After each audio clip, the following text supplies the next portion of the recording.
Hi everyone, in front of me I've got SONY Xperia 10 Mark V, and let me share with you how to enable the developer options on this device.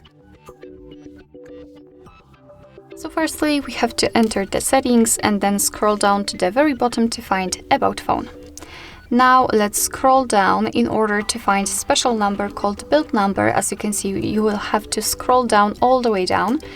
And here we have to keep tapping on it until we will see that we are in the developer mode. Be aware that if you've got the screen lock currently set, you will have to enter it to confirm the whole step.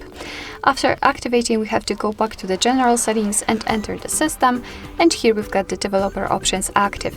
And after tapping on it, we will be transferred to a lot of advanced settings which we can customize. So for example, here we've got some options which are connected with the networking. We've got the Bluetooth, USB and the Wi-Fi also.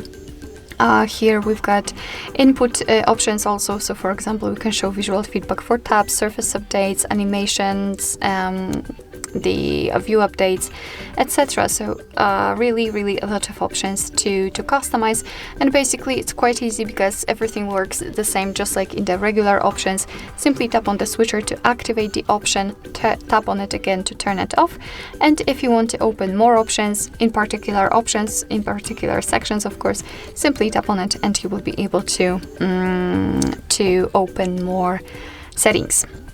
So if you're done with customization of developer options, you can turn them off just by tapping on the switcher at the top on this greenish, in my case of course, background. And basically most of the options will be inactive. After getting back to the system settings, they will disappear from the list, but of course no worries, you can customize them again. Just go back to the build number step and keep tapping. Alright, so that'll be all. Thank you so much for watching. I hope that this video was helpful, and if it was, please hit the subscribe button and leave the thumbs up.